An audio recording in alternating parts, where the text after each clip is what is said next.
What's going on, guys? It's Buffalo Bob, and yes, I am decked out in my Islanders gear for this video because we're obviously talking about the Islanders. And there's been a lot of news in the last couple of weeks about the plans for 2025-26 going into next season, and there's been a lot of rumors that I want to talk about real quick. And of course, I have a major announcement to make in the end of this video. So right with that being said, let's get down to it.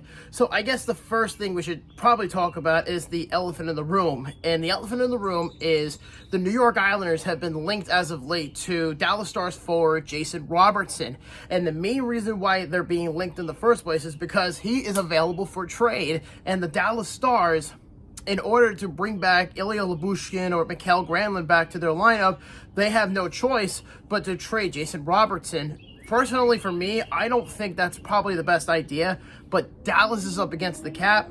But also, this is kind of the consequence you have to take in order to pay for someone like Mikko Rantanen. So basically, you foreseeded your entire future for one player at the trade deadline, and now you're potentially going to lose, arguably, your 40-plus goal scorer on your team. So that's on Dallas for mismanagement of money. But anyway, so the New York Islanders have been in the news as of late because apparently the Islanders are one of the few teams in the NHL, along with Montreal, LA, etc., to be linked to Jason Robertson, and the asking price has not been revealed yet what exactly the Stars want for him, but the Islanders may have the assets to do it. And there's been a couple of names that have been thrown around. Obviously, Noah Dobson, Alex Romanov are two guys that are up for consideration because both of them are restricted free agents, RFAs, and the Islanders, from Matthew Darsh's perspective, they have a big decision to make moving forward. Do they sign both of those guys and expose everybody else to a potential trade? Or do you trade one of them and keep the other? Because realistically, there's no real in-between of what you could do in that situation. Because I guarantee you the Stars are going to ask for at least one of the two between Dobson or Romanov in a deal. I could see that happening for sure. But as far as what the Islanders could give up in return, my opinion is I could see them giving up a 2026 first-round pick to the Dallas Stars, which is the pick they got from the Avalanche back in March for Brock Nelson, along with Cal Ritchie. And Cal Ritchie is not going to be on the team for another year or two at least. So that's completely separate. So the first-round pick in 2026, I would think at this point, I'm more comfortable with the idea of giving up Dobson, considering that, he's about 23, 24. I get it. But he's an RFA and he might demand too much money. So I'm throwing Dobson in there. And because, the center is very, very hard to get these days, I'm going to throw in JG Pageau as a bonus to kind of reconciliate that contract. Because at that point right now, if I'm not mistaken, JG Pageau makes about $6.5 million and he's a pending UFA in 2026. So that right there gives the Islanders some sort of a flexibility. But here's something you have to keep in mind. The Islanders right now have about $20 million, and a good portion of that cap is going to go to Scott Perunovich. It's going to go to Alexander Romanov. It's going to go to Noah Dobson. They have to still resign Simon Holmstrom, but the problem is Lou Lamoriello cap-strapped this team into a fucking oblivion to the point where they're so trapped for at least a couple of more years, and they can't really do any big major moves. And I know that would probably frustrate a new GM like Darsh. And again, we really don't know what the circumstances are going to be just yet, but I could foresee them throwing that out there. A first-round pick, Noah Dobson, and JG Pageau. I also wouldn't be surprised if they throw in a second or a third in this year's draft to the Dallas Stars for the rights to Jason Robertson. So we'll see what happens. That's my guess of what could happen. I'm not holding my breath on Robo coming to Long Island. I would not be surprised if he doesn't. I would think he was probably going to go to the Kings. That's my guess. He might go to the Sabres. He might go to the Canadiens. I truly have no idea. It's pretty much everybody at this point is available for trade. Hell, the Capitals could be in for Jason Robertson, but who knows? But as far as the Islanders, they need scoring, and they've been in the bottom of the league now for a handful of years because Lou Lamoriello kept constantly throwing away first-round picks like candy. First-round pick for JG Pageau, first-round pick for Bo Horvat, etc., etc., etc. So it's kind of, wash, rinse, repeat at that point. Now, because the Islanders in a few weeks are going to get the first overall pick, and they're going to likely either take one of either Matthew Schaefer, James Higgins, or Michael Misa, one of those three is going to be in the orange and blue come the end of June. So with that being said, let's move on to the other rumor that's going around. And that is, this one actually came out today. I think it was Stefan Rosner who actually came up with this article. And he specifically said, at the NHL Combine last week in Buffalo, Matthew Darche was actually at the Combine floor talking to Bill Armstrong, the general manager of the Utah Mammoth. Yes, this is a very interesting idea because realistically, if the Islanders want to get both Schaefer and potentially trade back and get James Higgins, because Higgins is from Hawks, so this makes perfect sense. So you get Hawks guy, you get Higgins, and then you get Schaefer. But if I'm being completely honest, I don't see this happening because, for one, Utah just went through a major rebrand. It's been a year since they moved from Phoenix or from Glendale, wherever it is, Tempe. And they just got rid of the Utah Hockey Club name, so they want to get rid of that. And also, I would think into consideration that the Mammoth just got rebranded a month ago, and I would think that they want to make the announcement themselves on who's going to be the next pick within the new Mammoth logo on their jersey. So I don't think that trade is going to happen unless the Islanders give up one of the two, I was saying before, with either Noah Dobson or Alex Romanov in a trade, because the Mammoth going into the offseason have about $28 million in cap space, $8 million more than what the Islanders have right now. But I will say is the Mammoth are looking to get younger and they want to be competitive and they want to do it quickly.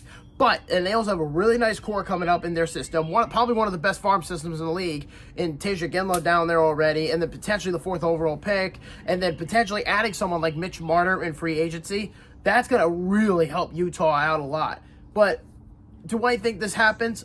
I'm going to say no. I don't see this happening at any point unless the Islanders give up again. They have a choice they can make. They can either talk to the Stars and get Jason Robertson or trade next year's first-round pick to Utah to move in again to the top 5 and you take Higgins. I think in a perfect world, I think that would be awesome because then you're benefiting on 2 young kids moving forward. But then in a few years, you would have, let's just say hypothetically that they do make the trade, you would have Matthew Schaefer, you would have James Higgins, you have Cole Eisman, Cal Ritchie, and then you have already Simon Holmstrom on your team. But Darce has specifically said, and Gil Martin said it on the Locked On Islanders podcast, he said that Romanov and Dobson are part of the core moving forward. So I think that if, let's say, the Mammoth are not interested in one of the two, and let's say, this applies to Dallas as well, let's say they switch it up, and instead of saying, we want Dobson or Romanov, Ryan Pulock.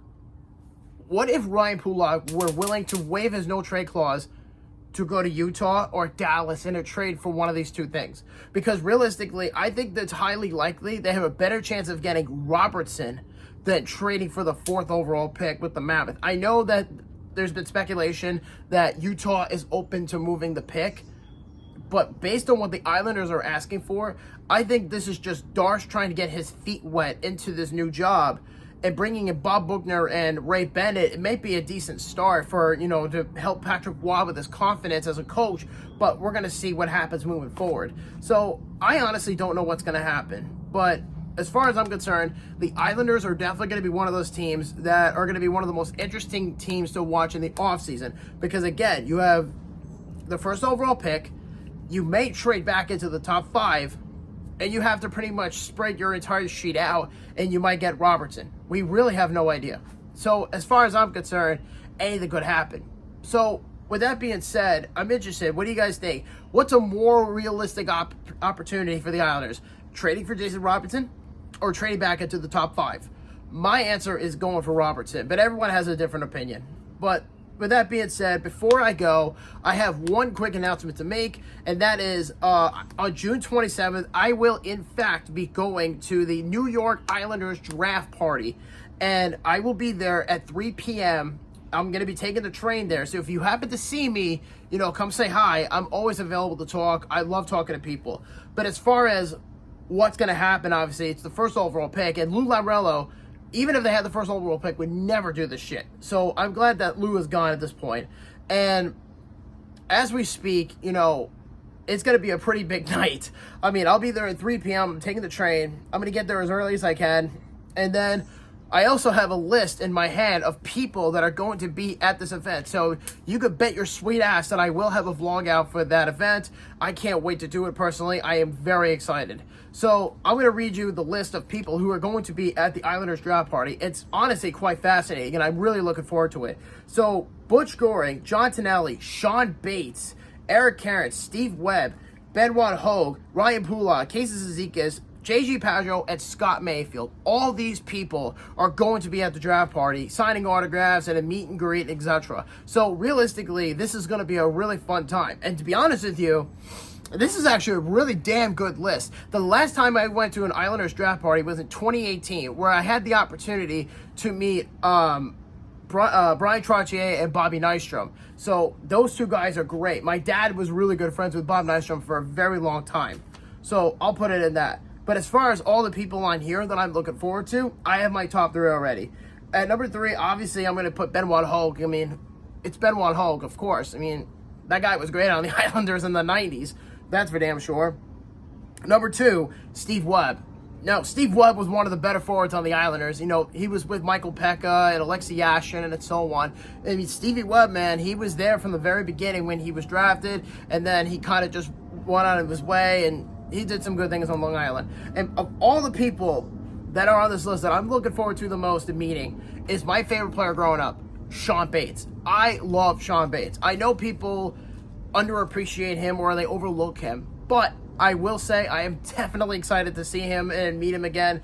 And realistically, you know, I was at Game 4 in the 2002 Stanley Cup playoffs against the Toronto Maple Leafs on Curtis Joseph. I was a little kid when that game happened, but you know, it's been 23 years almost since that game took place, and pretty much everybody on this list is either retired or they're still active. I mean, it'll be cool to meet J.G. Pajot and, you know, Casey Zizekas, Ryan Pulak.